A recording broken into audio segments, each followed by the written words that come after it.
Welcome.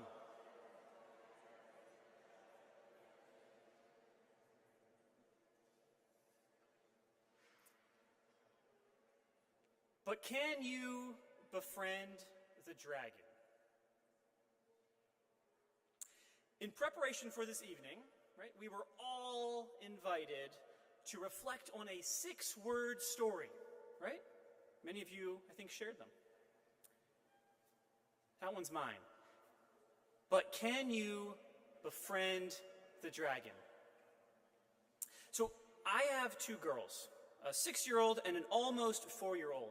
They both love fairy tales, and I love reading and watching fairy tales with them. In large part, it's because of this quote that's attributed to G.K. Chesterton, but which Neil Gaiman co-opted for his own fairy tale, Coraline. The quote is this: "Fairy tales are more than true, not because they tell us dragons exist, but because they tell us dragons can be defeated." So when my wife was pregnant with our first child, I wanted to display this quote in the nursery, right alongside some cool imagery. But so many of the images were bloody and violent, hardly appropriate for a nursery, right? And then I stumbled upon a different kind of image, one where the girl befriends the dragon. I realized I don't want to teach my girls to wage war against the many dragons inevitably in their lives, right? How easy it is to fight and to hate and to disdain something. I want them instead to befriend their dragons, even those messy parts, right? Messy parts within ourselves. We spend so much time thinking we need to battle these dragons, when really we need to understand them and embrace them and realize that they're part of the adventure too, part of our journey. And I think that's what we're here celebrating tonight, right? Stories that repair, stories that make whole, stories that invite us to befriend our full selves and the fullness of others. And that's why I'm so excited to welcome you tonight. Thank you all for being our guests this evening. We're here to celebrate the Ignatian Spirituality Project's powerful work, creating spaces for healing and transformation and sharing stories. But each of you is inevitably thinking, who is this guy? And why is he here? So my name is Eric Clayton. I'm the Deputy Director for Communications at the Jesuit Conference of Canada and the United States, and also the author of 2 books on Ignatian spirituality and storytelling. It's that intersection of Ignatian spirituality and storytelling that brought me into conversation with ISP. Right? I had the great privilege of facilitating part of a retreat about a year ago. And that's where I was able to really see and experience ISP's mission firsthand. ISP invites people in recovery from homelessness and addiction to come home to themselves. By telling their own sacred stories, whether during an overnight retreat or around a reflection circle, participants build trust.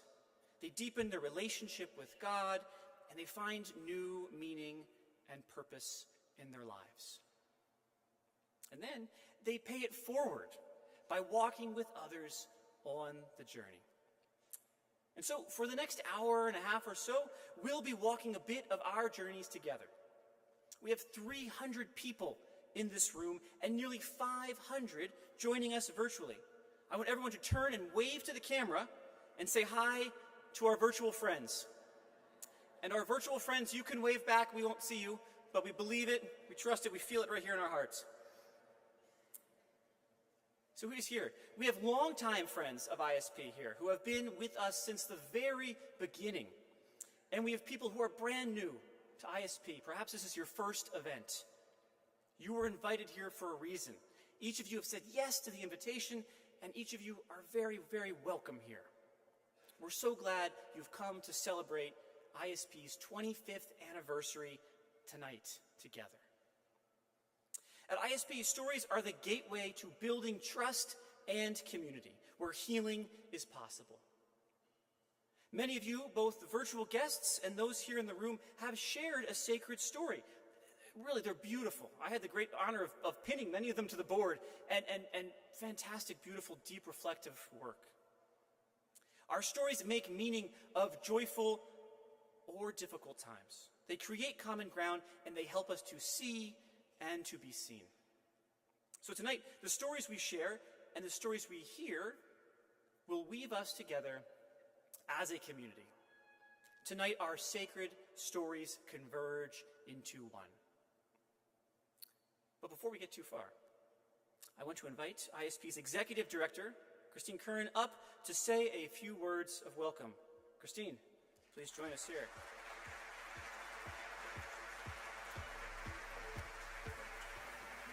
Thanks, Eric. And thanks for your 6-word story. I really liked it. Thank you. Do you have one you'd like to share with us? I do, in fact. Missing you, we could talk forever. My 6-word story is about my grandmother, who would have celebrated her 93rd birthday today. My grandmother loved her birthday, and she was a person of great joy, who also knew how to celebrate. She had a big influence on my life, and this story reminds me of how much joy we got from just being together and talking. One of the things that makes me so passionate about the work of ISP is that we really lean into the power of relationships, the power of vulnerability to connect and to heal. Sometimes our stories aren't so neat and can't be tied up with a bow. Sometimes they're painful. When we're recovering from a loss or an addiction, a traumatic event, it's not a straight path, and we don't always have all the answers, and that's okay. I think one of the greatest gifts, though, that we can offer someone in this life is the opportunity and the invitation to come to belong to something greater than ourselves. That we belong to a loving God and that we belong to one another. Here at ISP, we believe that spirituality has an important role to play in recovery, and that everyone, no matter your background or your life circumstances, deserves the opportunity to share that sacred story and to nurture their spiritual life. That's why over the past 25 years, ISP has been creating sacred spaces geared especially towards men and women in recovery from homelessness and addiction. Rooted in Ignatian spirituality and the 12-step program, ISP teams are active in 20 cities, over 20 cities actually, offering thousands and thousands of experiences of love, hope, and healing. Thank you for being here to celebrate and support this incredible work. Before I turn it back over to Eric and our program, I'd like to take a moment to thank a few people in the room, many of whom tonight, it's just amazing to be here and see so many people from ISP today and from ISP in the past. Just feels like a great homecoming. So just want to take a moment to recognize a few people. First, I want to thank our Company of Grace host committee, who stepped up to share this event and bring so many new people into the room tonight. And I also want to thank our board of directors, many of whom are here from all over the country. We have a national board because we have a national program, and they all flew in, so want to recognize them. I'd also like to offer a special thanks to our 25th anniversary co-chairs, Pete Tarsney and Sharon Crone. They've been incredible champions of ISP this year as we've celebrated. Could I ask Pete and Sharon just to stand and give a quick wave?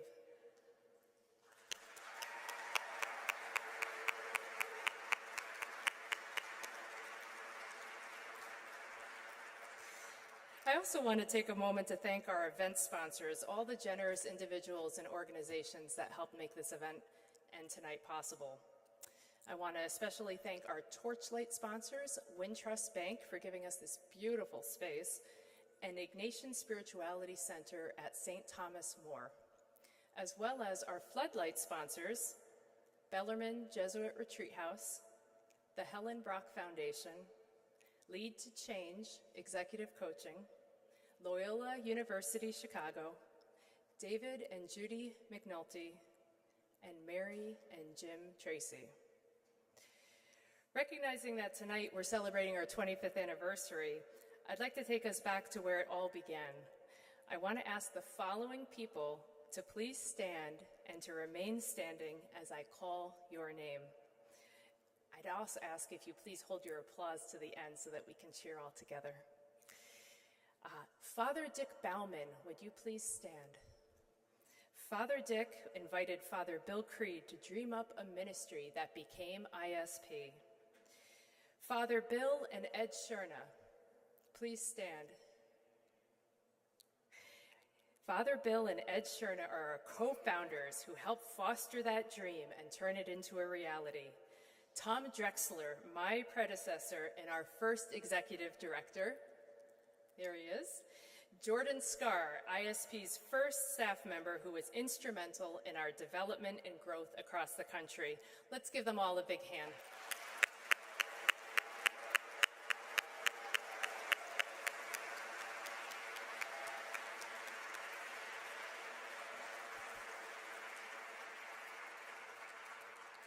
And the work continues today through the efforts of hundreds of volunteers who facilitate retreats and reflection programs across the country, some of whom are in this room and many of whom are online tonight. These folks are the heart of ISP and really they are why we're here tonight. They are critical to our work. So thank you. I want to ask us to give all of our volunteers here and across the country a big round of applause.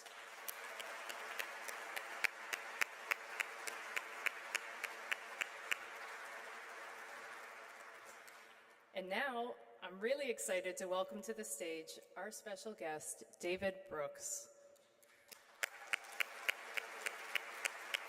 David, thank you so much for being here.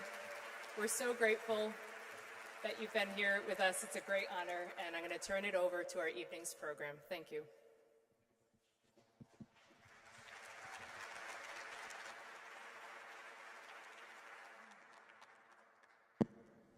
Testing. Well, David, we're so glad you're here.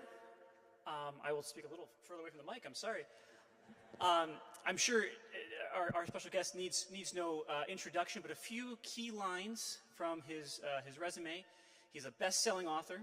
He's a frequent columnist at the New York Times, and he's been a long-time commentator on the PBS NewsHour. And of course, he's the author of the book that many of you hopefully have copies of now and have gotten signed, How to Know a Person, The Art of Seeing Others Deeply and Being Deeply Seen. David, welcome. We're glad you're here. Great to be here and great to celebrate ISP's 25th anniversary.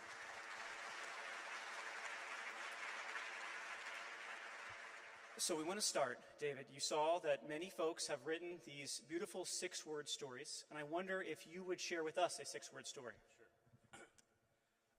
Mine is, while searching, she illuminated the path.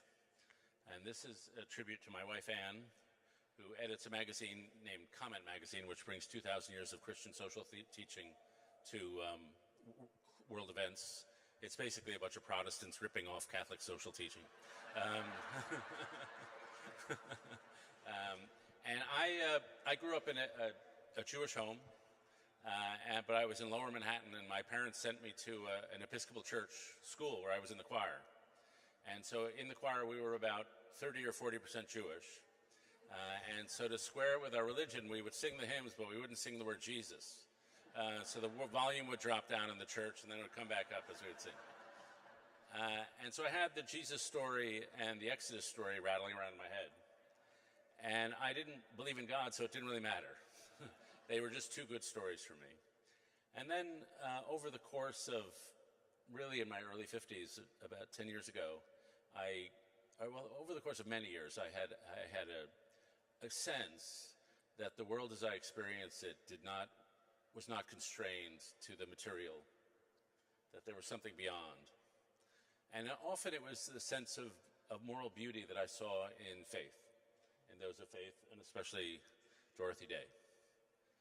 I'm going to tell a quick one, my favorite Dorothy Day story. There are many great stories, all of whom you know. But the one I like, at the end of her life, she was being interviewed by Robert Coles. And he asked her, did you ever think about writing a memoir? She obviously wrote The Long Loneliness earlier in her life, but a late-in-life memoir. And she said, yeah, I sat down one day, and I wrote on the top of a legal pad, A Life Remembered. And I sat there, and I thought of the Lord, and his visit to us those many centuries ago, and I was just grateful to have had him on my mind all this time. And she didn't need to write a memoir. That was it. And there were so many moments like that of deep beauty that I felt there was something else out there. And so I found myself wandering. And I learned when you're wandering, Christians send you books. And so in the course of about 3 months, I got sent about 600 books. Only 350 of which were Mere Christianity by C.S. Lewis, different copies of that. And the rest were Orthodoxy by J.K. Chesterton. So it was like that covered the... and so I didn't know anything. But I knew one Christian person, well, and that was Anne. We were not married or anything, just friends at that point. And I started sending her emails. Like, how do you earn grace? I want to earn some grace. And she writes me back, it doesn't really work that way. Like, she's just... And so she helped connect me. She gave me the books, and she did the right thing when you have somebody who's searching, which is don't lead, only respond. Like, some people would wanted to win me over for the team, or they wanted to lead me in a certain direction, but she just responded. And that was a way of showing me the path. That's beautiful. Thank you, David. So much of your book, you touch on, the importance of being vulnerable, right? The importance of being deep, as you just were, right? Revealing something of yourself. And I wonder if you might share with us a definition, as you understand it, what vulnerability is, but for the purpose of how can we then make sure we're cultivating that disposition in our own relationships? Yeah, I guess, a lot of people say, what's the most admirable virtue? And some people say it's courage, but I say it's humility. I once was going to write a book called Humility. It would be the title Humility and then David Brooks, like big letter. And to me, humility isn't thinking lowly of yourself, and it's not even, as Lewis said, thinking not of yourself. To me, humility is radical self-awareness from a position of other-centeredness. It's the ability to step back from yourself and to see yourself honestly and accurately. And so when you do that, like Abraham Lincoln, I think, was a paragon of humility. But he knew his weaknesses, but he also knew his strengths. He had accurate self-awareness. And I would say in my case, I'm not an exceptional person, but I am a grower. And so I do change, and I think that comes from I'm secure in some things I'm pretty good at, but I'm aware of, frankly, more important spiritual things that I'm not good at. And so I've learned, and this again came with the change in my life, that I grew up, as I say, in a Jewish home, and I joke in the book, if you've seen this movie, Fiddler on the Roof, you know how warm and huggy Jewish families can be. And I come from the other kind of Jewish family, and so in the book I read, the tradition in our family was think Yiddish, act British. It was very stiff upper lip, no emotion. And I learned that I'm a fan of a novelist named Friedrich Buechner, who was also a pastor, and he said if you cut yourself off from your emotions, from the intimacy, you cut yourself off from the holy sources of life itself. And so I just wanted to get deeper into myself over the course of my life.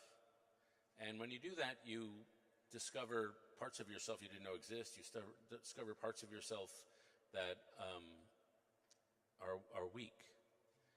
But I've learned with people, if you lay yourself out to people, whether in a one-on-one setting or even in a group setting like this, they will catch you.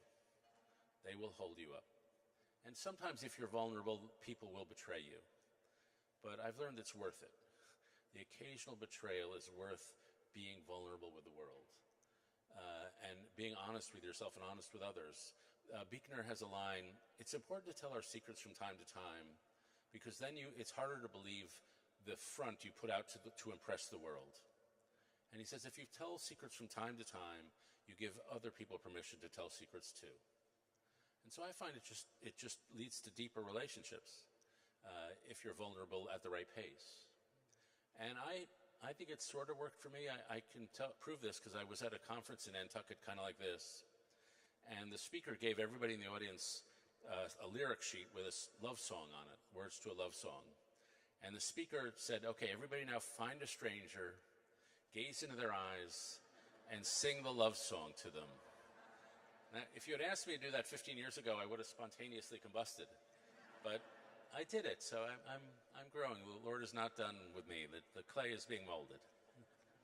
Yeah, that wouldn't be my favorite activity either, to be honest. Is there a time when someone has done that to you, in the sense that they've shown something they've revealed a secret to you, and it surprised you? How did you respond to that kind of a privilege?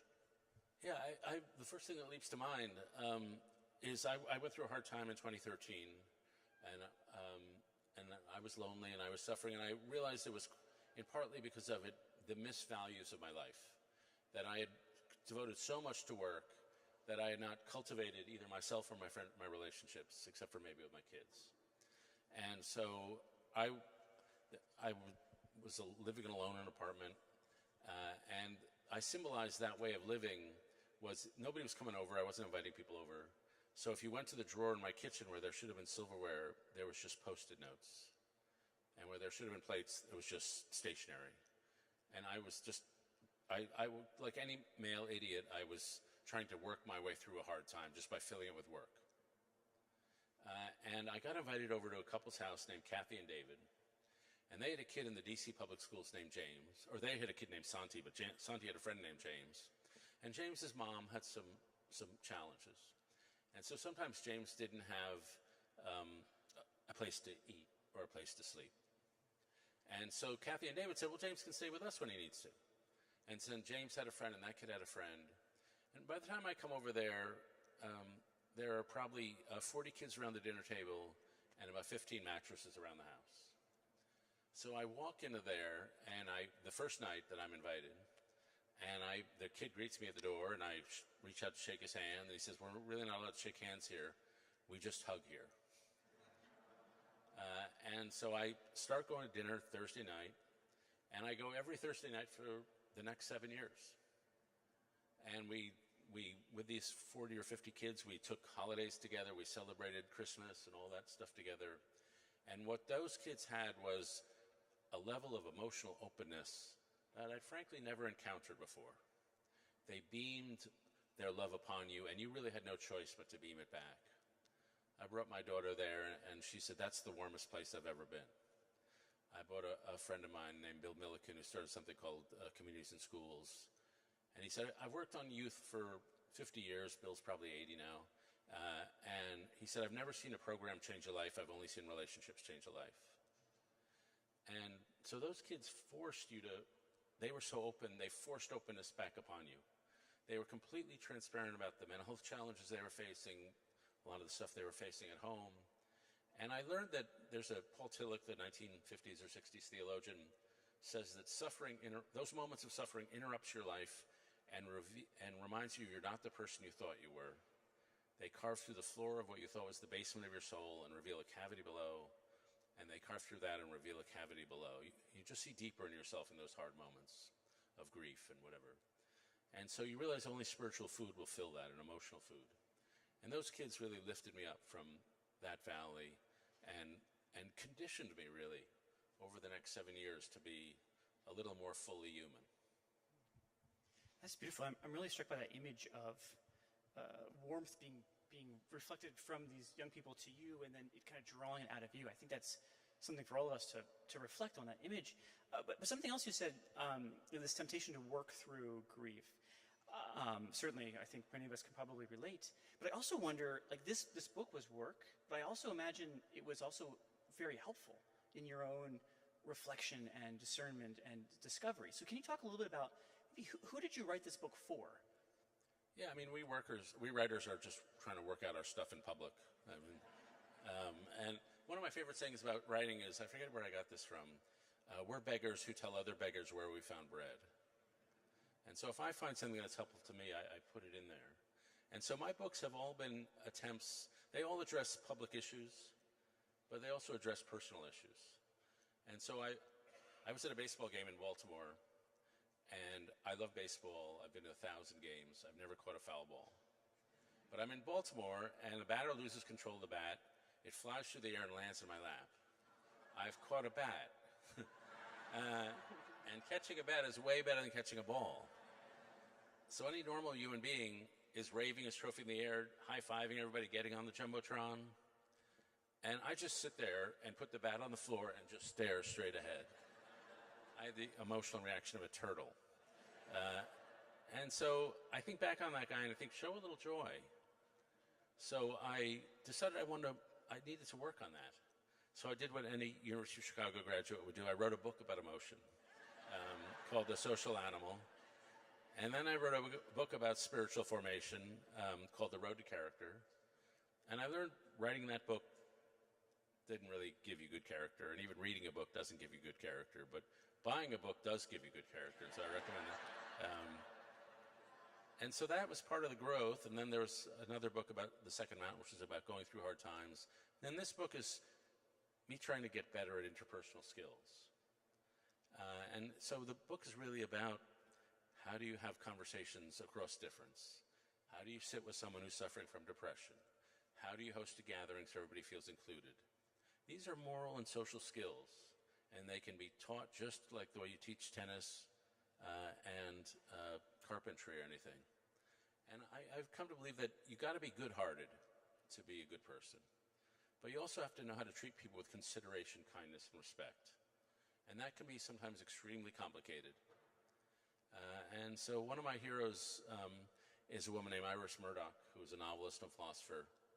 And she said, we're surrounded by all these moral systems by Immanuel Kant. But a lot of the philosophers who did those moral systems, those pathways to being a better person, they were single, childless, lived alone, hated people. Like, they were philosophers. But they were blind to the systems of care that were right around them and that were often being done by women. And so it was striking to me that a lot of female philosophers and theologians understood the power of the intimate moment as the essence of our moral life. Not the big moment, the everyday moment. So Simone Weil says that attention is the purest form of love. And that prayer is a form of attention. And I was reminded of an interview I read about where Mother Teresa was being interviewed by Dan Rather. And Dan Rather asked her, what do you say to God when you pray? And she said, I don't say anything. I just listen. And then he asked her, well, what is God saying to you? And she's saying, he's not saying anything. He's just listening. And she says, if you can't understand, I can't explain it to you. But so I became really interested in those small moments of attention as really the primary moral act. The eyes are the lamp of the body. If I could tell one story that's in my book, my favorite story in the whole book. So I'm in Waco, Texas, and I'm having breakfast with a 93-year-old lady named LaRue Dorsey, who presented herself to me as this stern disciplinarian. She's tough. She was an educator. She said, I loved my students enough to discipline them. And I was a little intimidated by her. And into the diner walks a mutual friend of ours named Jimmy Durrell, who's a pastor. He's a church called A Church Under the Bridge. The homeless wouldn't come to the church, so he built a church under a highway overpass to where the homeless already are. And he's a wonderful guy, and he comes up to our table, and he shakes Mrs. Dorsey, grabs her by the shoulders, and shakes her way harder than you should ever shake a 93-year-old. And he says to her, Mrs. Dorsey, you're the best, I love you, I love you. And that stern disciplinarian that I'd been talking to turns into this bright, eye-shining 9-year-old girl. With the power of his gaze and his attention, he brought forth a different version of her than I did with my earnest studiousness. And the importance of that story is not only that he's a warmer personality than I am, which he is, but it's also that when he sees anybody, he's looking at someone made in the image of God. He's looking to the face of God. He's looking at somebody so important that Jesus was willing to die for that person. And to see someone well and to really lead a better life, it's necessary to approach each human being with that level of reverence and respect. And I think it's in the gospel. So many of the stories in the gospel or even through the whole Bible, are stories of misperception or perception. Esau and Isaac, and I mean, who really sees the injured guy by the side of the road? Only the Samaritan really sees. And so there's so much in the Bible about trying to see the way God sees us, or the way Jesus sees. And so that seemed to me the essence of trying to be a better person. That's beautiful. And I remember reading that part of your book and the shaking of it. And I was like, oh my gosh, like, yeah, that wouldn't be my approach either. But it's amazing the different ways we approach people. And one of the things you write about in your book is kind of the mystery of a person. Like, there's like infinite mystery. And I think, right, that the way you approach mystery is with curiosity. And so I wonder if you could reflect a little bit on how do we develop that disposition of curiosity for when we encounter people? How do we keep that alive in ourselves so that we can grapple with the infinite mystery that is each person? Well, first, mystery is the right word. I say in there, a person is not a problem to be solved. They're a mystery that'll never be gotten to the bottom of. And I think that the curiosity, first, I've learned that sometimes I go to a party and nobody asks me a question the whole time. I've learned only about 30 or 40% of people, human beings, are question askers. The rest are nice, they're just not curious. And so I think the one way to get more curious about other people is just to realize how much fun it is to have these conversations. I have a colleague at the University of Chicago named Nick Epley, and he and I did an event down at this university about 3 weeks ago, and it was like that lyric song sheet thing. He says to the audience about an hour in, he says, okay, we're going to stop for 10 minutes, and I want you to find a stranger and tell them the high point of your life, the low point of your life, and the turning point of your life. And everybody groans. It's like, oh. And he says, go. And so everybody does it. And 15 minutes later, they all come back. It's very hard to get them to break their conversations to come back. And they says, how many of you enjoyed that more than you thought? 80% of the hands went up. And it's one of his main findings in his research is that we underestimate how much we'll enjoy social encounter even with strangers. We underestimate how much people want to go deep. And we underestimate how rewarding it is to be able to tell your story to somebody else. Another, I should give fair university notice to Northwestern. There's a guy named Dan McAdams who studies how people tell their life stories. And he pulls them in, and for 4 hours he asks them about their life story. And he says, half the people cry. At the end of 4 hours, I give them a little check to compensate them for their time. And a lot of the people pass the check back and say, I don't want money for this. This has been one of the best afternoons of my life. People love to tell their stories, and nobody ever asks. No one ever asks. And so Studs Terkel made a living out of this. And so I just think that it's just fun. When somebody tells you their life story, you never believe, it's unbelievable how fun that can be. And it's better than sitting there with your screen. Yeah, I'm always struck by listening, right? Is you set up parameters for listening, and if I'm making eye contact or if I'm looking at my phone, it depends on what the conversation is going to reveal, right? I'm struck. You've already said, right, that you've encountered kind of the face of Christ in folks, and in Ignatian spirituality, which is the spirituality that underpins our community here.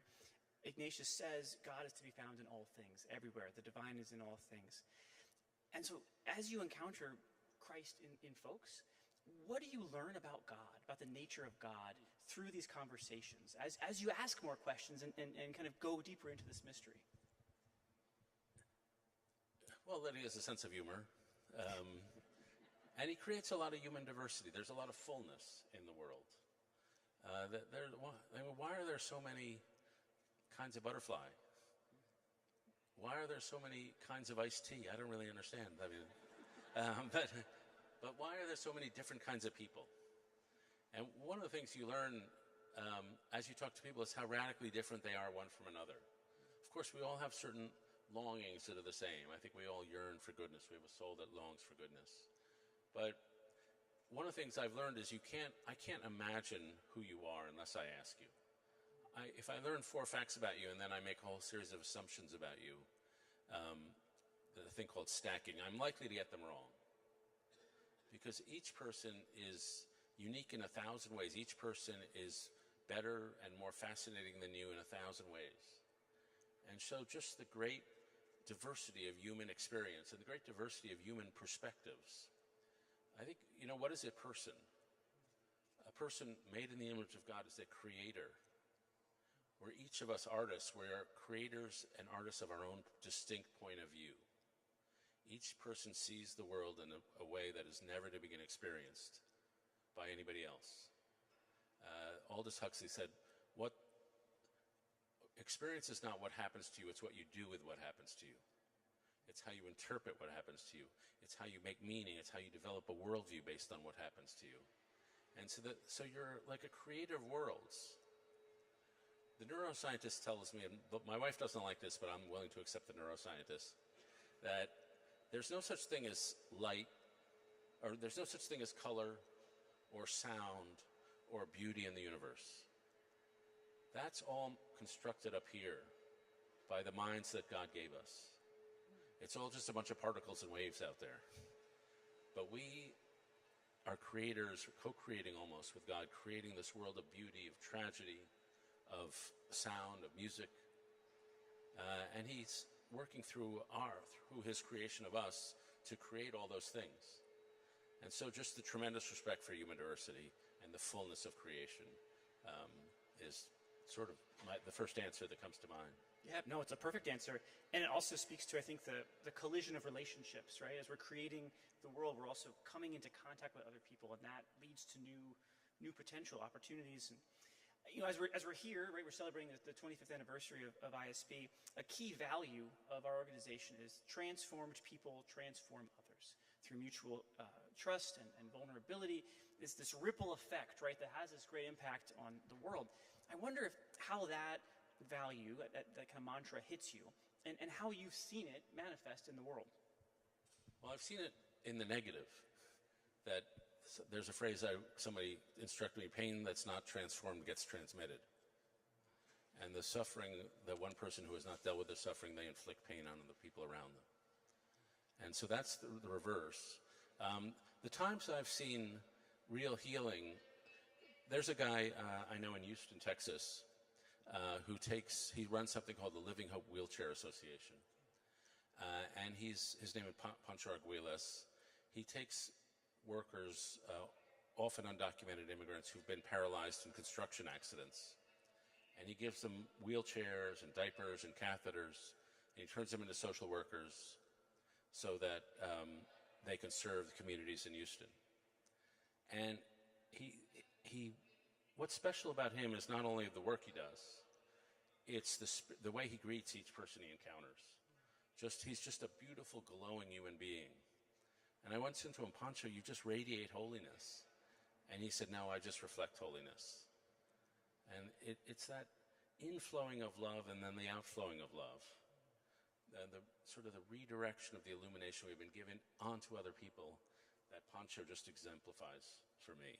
And so I think that's what I think of when I think about the transmission. And I started a nonprofit called Weave, where we celebrate local people who are weavers. And in case after case, a lot of people have been depressed over the last 7 years.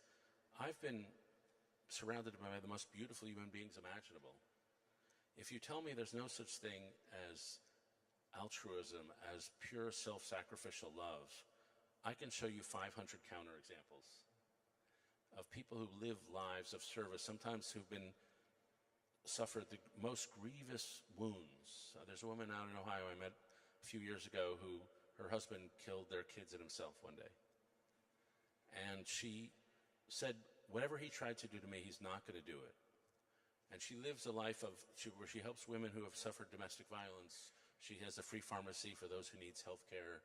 She teaches nurses. She lives a life of sacrificial love. And I tell people, frankly, in certain places where I've worked about such people, and they say, oh, that's not realistic. There's nobody like that. But I can tell you there are a lot of Dorothy Days out there.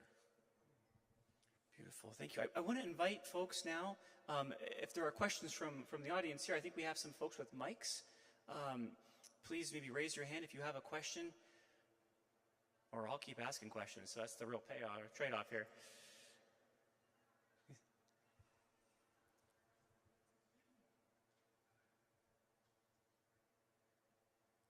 David, I wonder, as people collect their thoughts, in your book,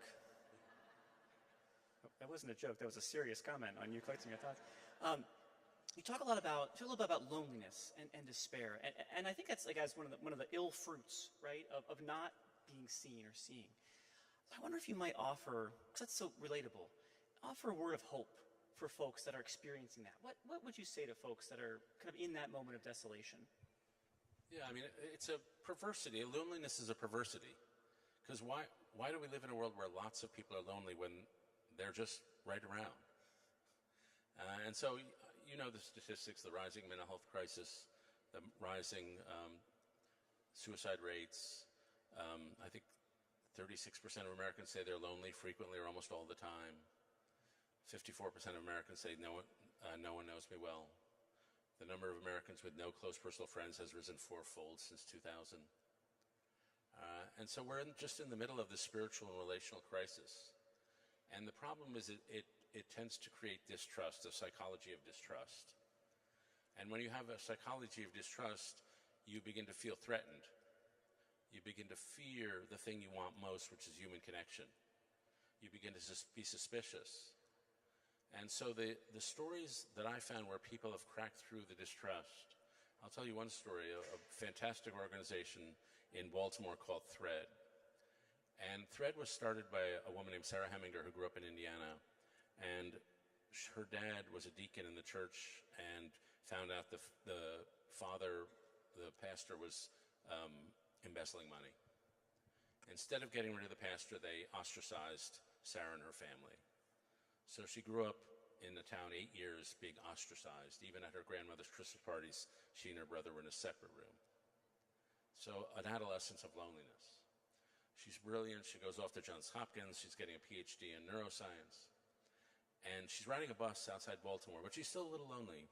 And she drives by, they go by a school, and then she sees some high school kids waiting all alone.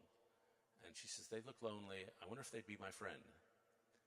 And so she starts an organization called Thread where they surround underperforming Baltimore kids with 4 volunteers who are like extended family. And they take the kids to school, they buy them lunch, whatever an aunt or an uncle would do. And then, so there are 4 of those. There are 8 another layer of networking who are called the grandparents. Then there's 12 more collaborators. So they form this dense network of relationship.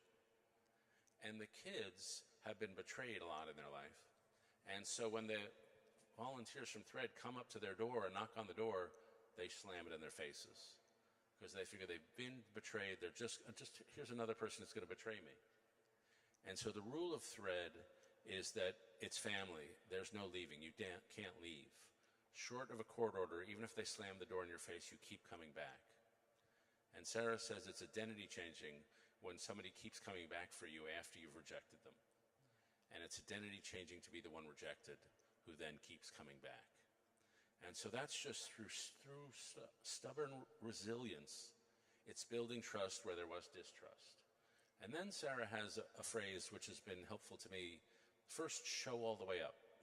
At every meeting, show all the way up. And that's a code toward vulnerability. At each meeting, we will bring our whole selves and we will be vulnerable with each other. And her other phrase is, we will call a thing, which is complete radical honesty.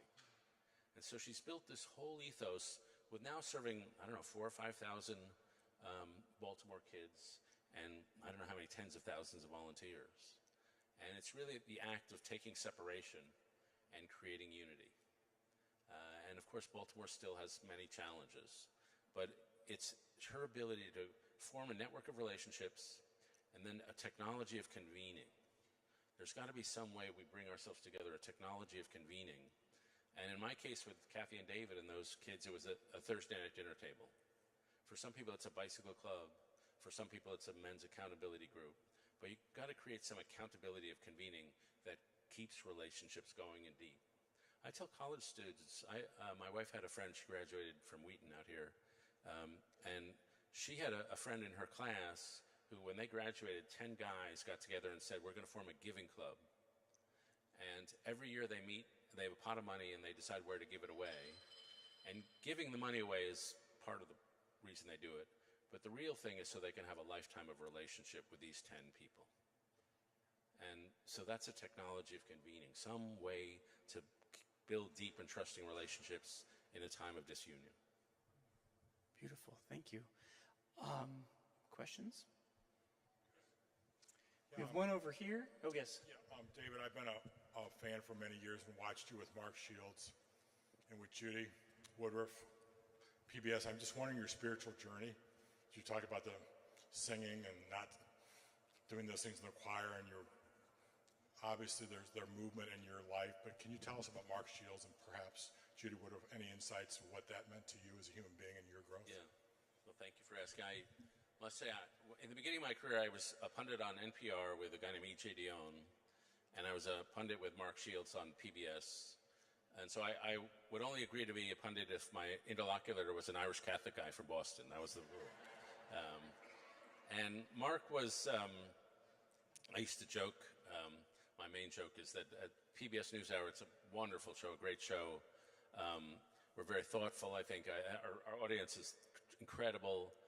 They tend to be somewhat seasoned.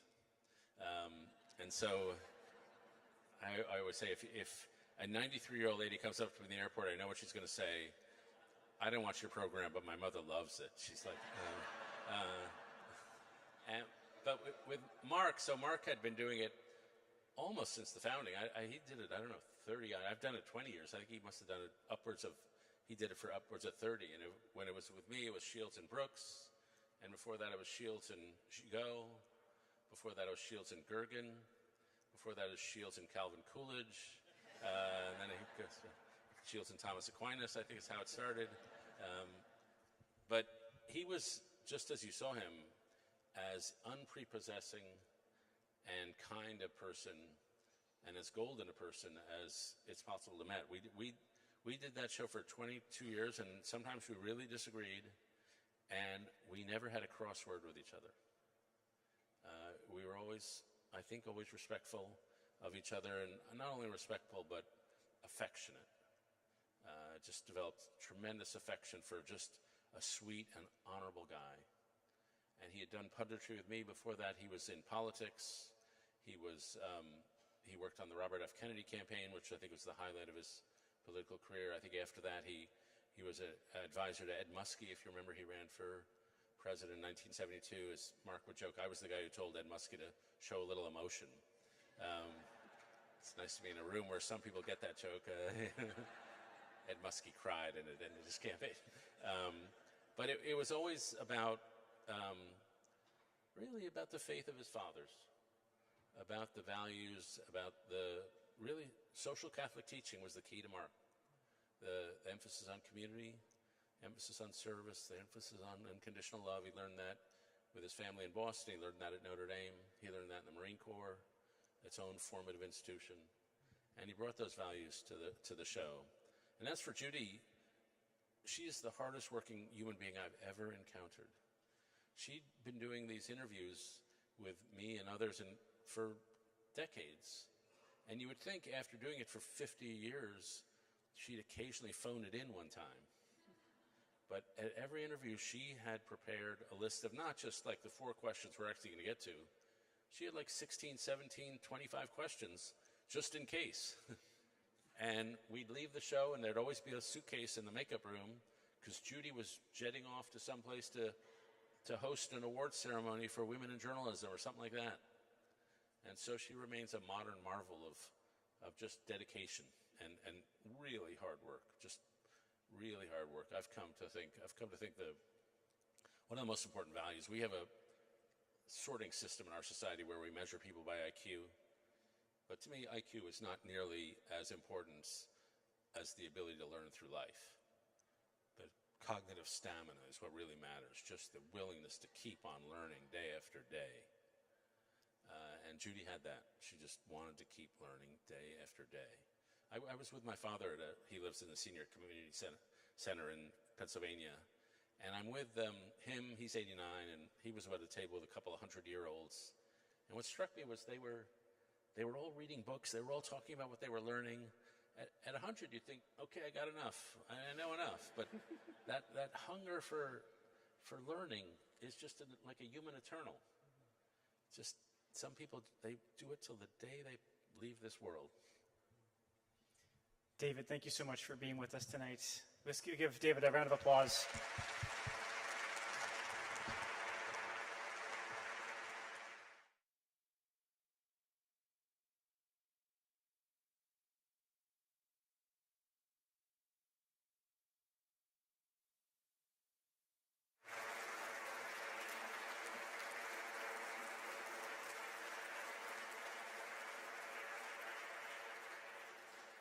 Thanks. I hope you all appreciated that conversation as much as I did. But please sit down, because we're not done yet. There are two images that David gave us that I want to just to hold on to. The image it stuck with me is the young people kind of beaming that warmth and drawing that warmth back out, and then that sense of just a sense of relationship, that constant showing up, constant returning. So I invite us to hold on to that. And now I want to invite us all to witness how these values play out in ISP. Through the voices of a handful of ISP community members, you're going to see how our community fosters healing and hope and belonging. So let's take a minute to hear from some of these lives that have been touched on this brief video.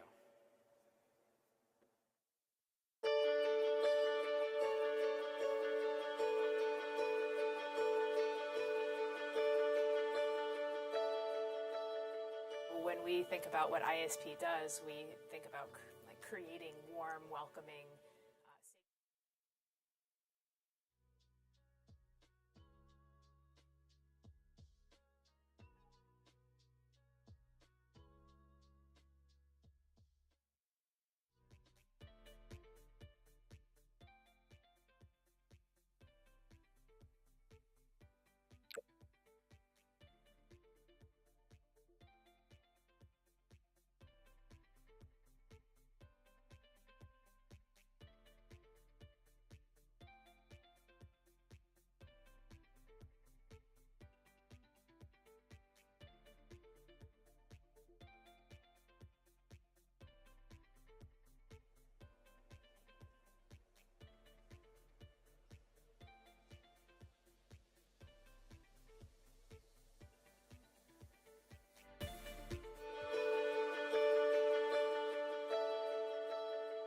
when we think about what ISP does, we think about like creating warm, welcoming, sacred spaces for people to reconnect with themselves, with one another, with a God who loves them unconditionally, with a God who's never given up on them, who has walked with them on the journey of recovery. Well, ISP, when they came in there, I was spiritually thirsty, that I stuffed and numbed my sadness. God did for me what I couldn't do for myself. I went to a sober house for women.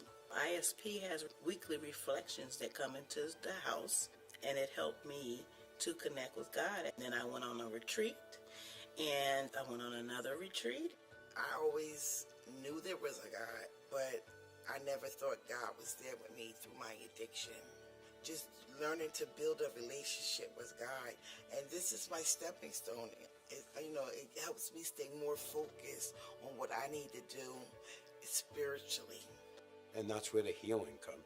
It helps me to connect to my higher power and learn to love, more openly and be more accepting and understanding of other people's stories. And like we often talk about sacred stories. So I'm very grateful for those experiences. I'm very grateful for that healing. Becoming a witness has really changed my life dramatically, because now I'm being a light or sharing hope with other women. They are also sharing hope and light with me as well, because when I tell my story, they can relate. I didn't want to listen. Thought I knew all the answers. And I had to allow God to temper that so that I could respond in kind when people were kind to me. And I could show love when people showed love to me. I had to forgive myself before I could forgive others. God has just come in and shone a light all around me, and I get to share that. It's a big deal to have your own story to connect with someone else so they can see how ISP helped you. I think God had a plan for me. People noticed a change in us since we started with ISP. We were a little more empathetic, kind, caring. We're no longer the person of old. I have my children back in my life, and they loved their new daddy. Well, I don't even know what would have happened, honestly, if I didn't get involved with ISP, because I could have went the other way. I was in, early sobriety, and that's a very vulnerable time. ISP has nourished my relationship like I never thought I would have a relationship with God like I do. We were created for a purpose, and we found it through ISP. I became a part of the ISP women's team of Cleveland because I felt such a passion for giving back. And so being a facilitator is like the greatest joy, and you don't have to do anything but just be present and be a listener and be trustworthy of their stories. So let them know that God loves you, and so do I, and can I share my light with you? Because I think that's what ISP is, we're sharing the light. When you learn about what's done here and you hear some of the stories and you see the effect that it has on people's lives, how it transforms people's lives, how can you not want to be a part of that? Whatever it is that you're willing to contribute or whatever it is that you want to experience with ISP, just give it a shot.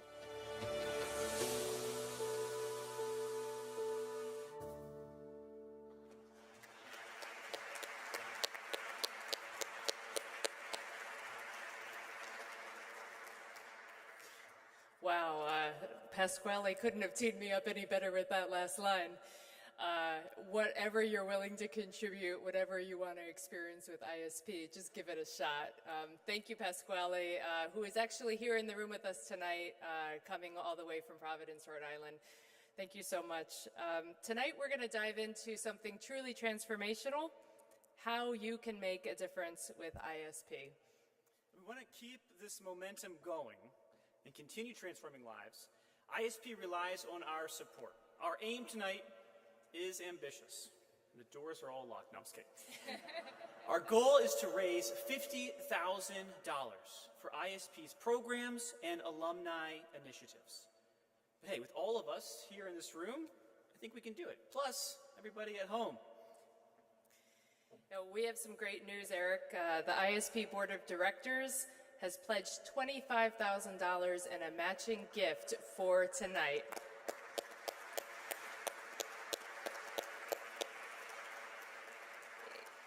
Thanks to our board of directors, every gift made tonight will be matched up to $25,000. So this is an incredible opportunity to put our values into action. We couldn't be more grateful to our board of directors for this special gift. So this is your chance to make an impact, your turn to share the light, as Dara said. So I want to invite you to take out your phones and get ready to join our movement. Whether you're here in the room or watching at home, simply text STORIES, STORIES, to 345-345, or scan the code behind me or on your program. You'll see two ways you can give to support when you click on the link. One says donate now, and the other one says pledge your support. Now, if you're ready and you're like me and you have your credit card memorized, which isn't always such a good thing, you can certainly go ahead and click donate now. But you can also click pledge your support. In case you don't have your credit card number memorized like me. You don't need a credit card for this option. It's just a way to say, yes, I want to make a gift to ISP. And then we'll send you an email to make it easy to give. All right, so let's take a moment to understand the power of your gift. Christine, let's say I wanted to give $2,500. What would it get? $2,500 would send a whole group on an ISP overnight retreat in one of our 20 cities. But I see a few people out there, and I see in their eyes, they're saying, but what about $1,000? What would that get? $1,000 will sponsor a sacred storytelling workshop for our Ambassadors of Hope program. But would you take $500? What would that get? Absolutely, Eric. That would sponsor an alumni leader to go to the Network Facilitators Retreat. It's an annual program we have twice a year to help our alumni become facilitators and team members like Dara and Pasquale. All right, so you guys are all thinking the next one. $250. What will it do for ISP? One of the fastest growing parts of our program are our spiritual reflection circles that happen in shelters and in recovery centers all over the country. Several times a week, our teams go in and meet with people and help to create sacred space, even if it's just for an hour. So that will, $100 will underwrite 4 spiritual reflection circles. Oh, sorry, you asked for $250. That's right, that's good. 100, now you know. So, Christine, what if I was to reach into my pocket and hand you a crisp $50 bill? What would that get? This isn't a $50 bill, Eric. This is a 20. And Stephanie not crisp. That'll get a whole group onto our overnight retreat, all the transportation costs covered. So as you can see, anything you can give will make a tangible difference. We're talking about practical costs to be able to bring people together, to gather people for those spaces, to gather people for that opportunity for connection. As a small but mighty ministry, ISP is 100% reliant on individuals, generous individuals like you. Simply put, we need your help. We need your help in the room and at home in order to make our work possible. If you've ever had someone walk with you through a difficult time, you know how important that support was to you. Tonight, there are people who want to change their lives, are at the very beginning stages of recovery, that just need an invitation, a boost, a helping hand on their path. So with your generosity, we know we can make that vision a reality. So right now is the moment to make your pledge. And as you do, as you make your pledge, as you reflect on what you want to give to this mission, I want to remind you of the powerful video we just watched. Right, we heard from ISP's alumni leaders. And like I said earlier, I had the chance to spend some time with these folks last year. And what impressed me the most about this group was this real determination to share their stories. Right, there's this burning desire to put words to their experiences, good and bad. They delved into the depths of themselves as gift for others, right? As David said, to help pull something out of those who would encounter them. This desire to share, the willingness to go deep, and most importantly, the laughter and good humor and joy were hallmarks of that experience, and I believe are hallmarks of ISP as an organization. You know what, and there are thousands more out there, folks who are just beginning their road to recovery. Imagine the impact, a chance to attend a retreat, to connect with others, and to know you're not alone, right? Imagine that impact. Your support makes that possible. Your pledge tonight isn't just a donation, it's an investment in someone seeking to change their life.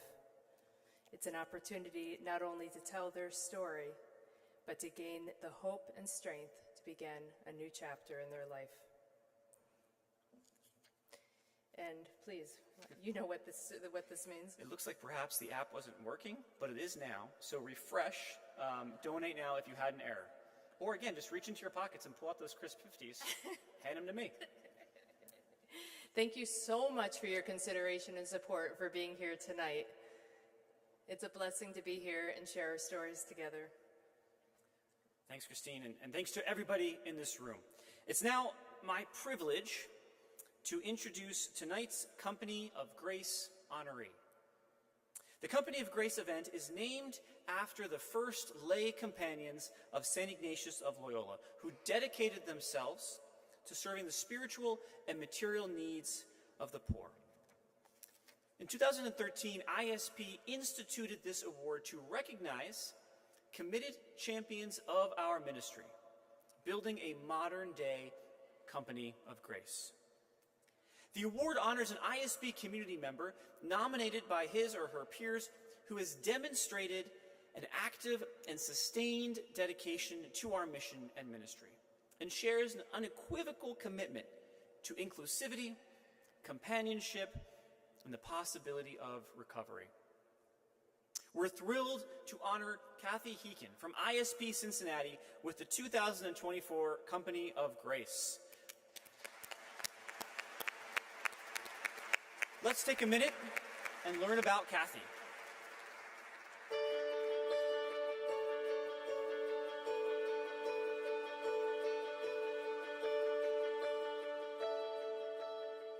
When we think about what ISP does, we think about creating warm, welcoming, sacred spaces for people to reconnect with themselves, with one another, with a God who loves them unconditionally, with a God who's never given up on them, who has walked with them on the journey of recovery. Well, ISP, when they came in,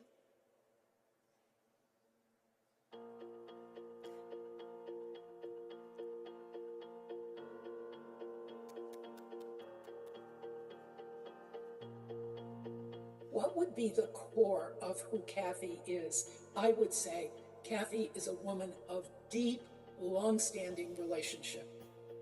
Her friends, her family, her colleagues, everybody in her life that has been blessed with knowing her, she is faithful to.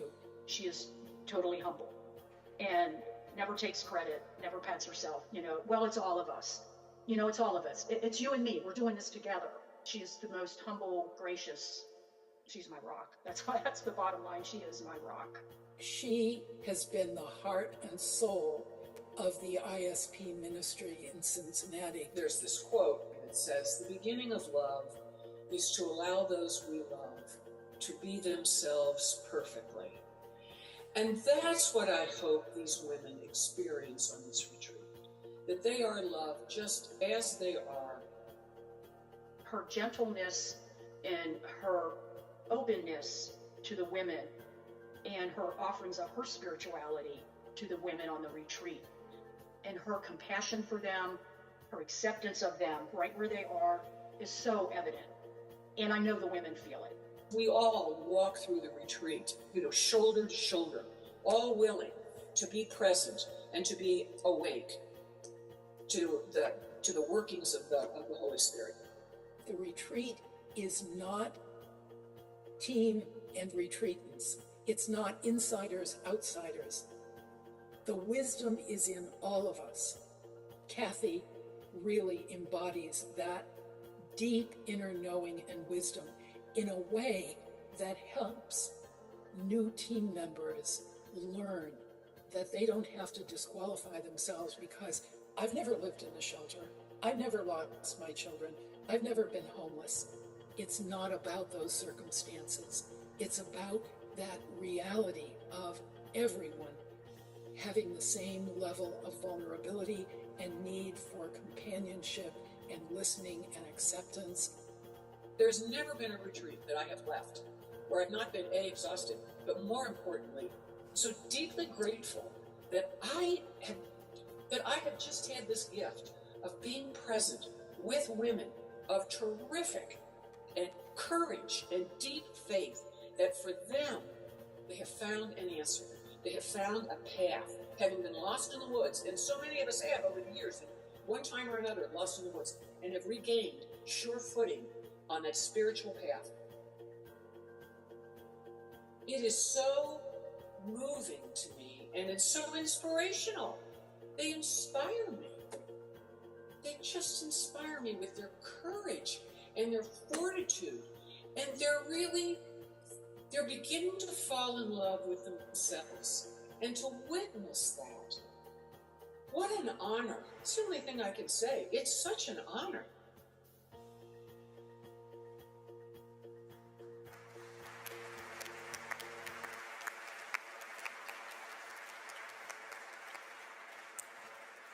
I think we've seen just a glimpse of the remarkable person that Kathy is and what a champion for ISP.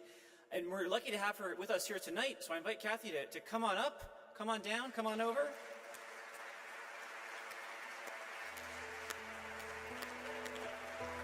And while Kathy comes up,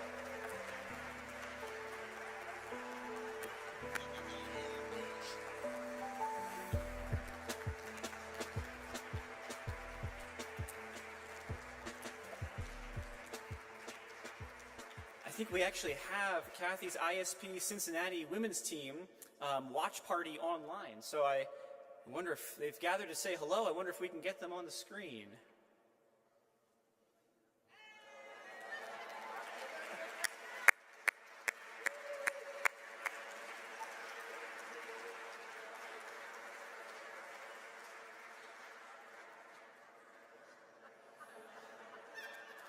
I love it. Thank you. Thank you, Kathy. Congratulations.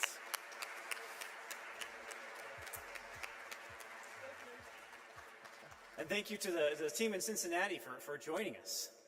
Great hats. Now, Christine, I believe we have one final shout out for the evening. Is that true?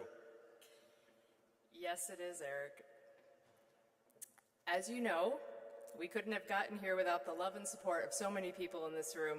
We've spent a lot of time over the past year reflecting on ISP's first 25 years. And we realized we wanted to take a moment tonight to recognize an unsung hero of ISP. Many of you may not know that in the early years when Father Bill was transitioning from running ISP from his hip pocket, as he used to say, into a real nonprofit organization, there was one individual who worked tirelessly alongside Father Bill, trained countless volunteer groups, and was an incredibly dedicated staff member for over 10 years. So we wanted to take this chance in a room full of friends to say a special thank you to Jordan Scar.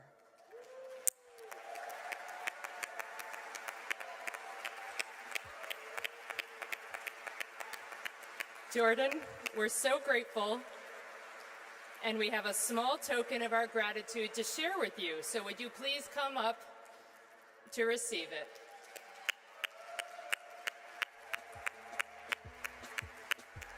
The good news is Jordan is still our liaison for the Midwest province, so we see him all the time.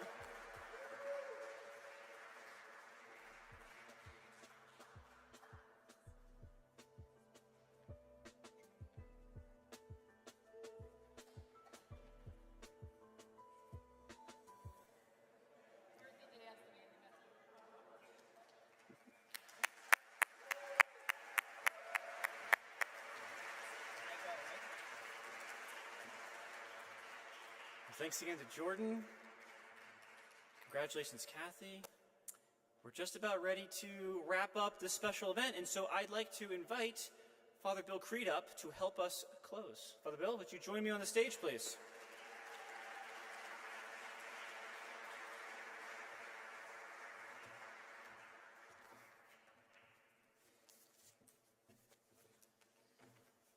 Wow.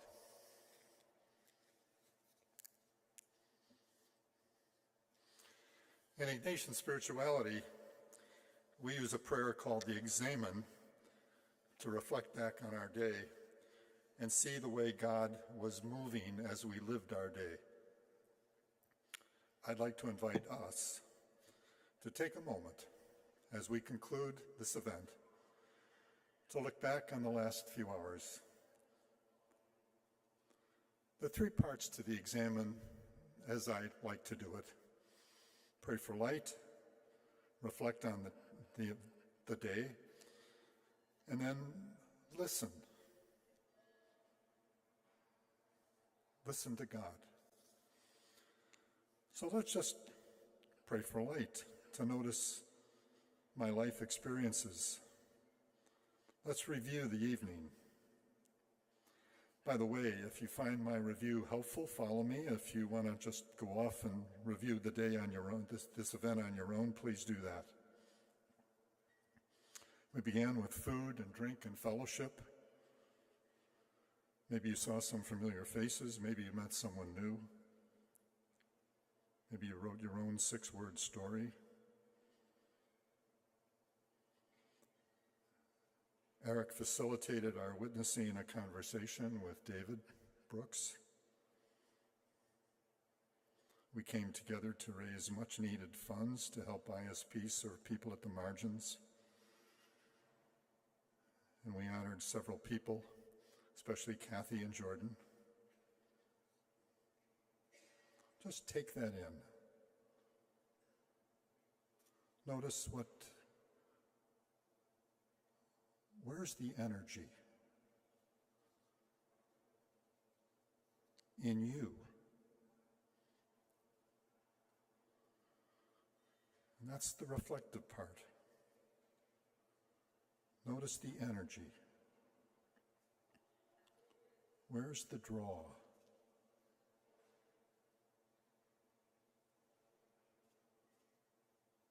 And as you do that, perhaps a word or a symbol or a picture or a scripture verse, something comes up that kind of encapsulates. Savor that.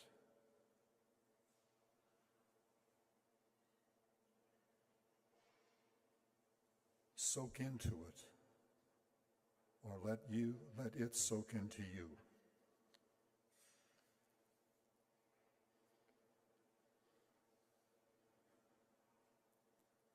And then listen to God, and let God listen to you. Ignatius says, heart to heart, heart to heart.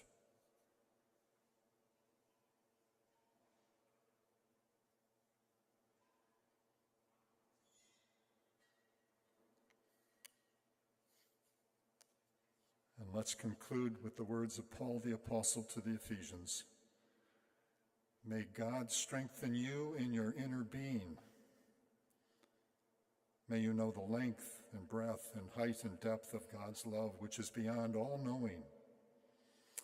And glory be to God, whose power at work in us can do more than we would ever dare ask for or imagine. Glory be to God in the church throughout every age, world without end. Amen. Let the people say, amen.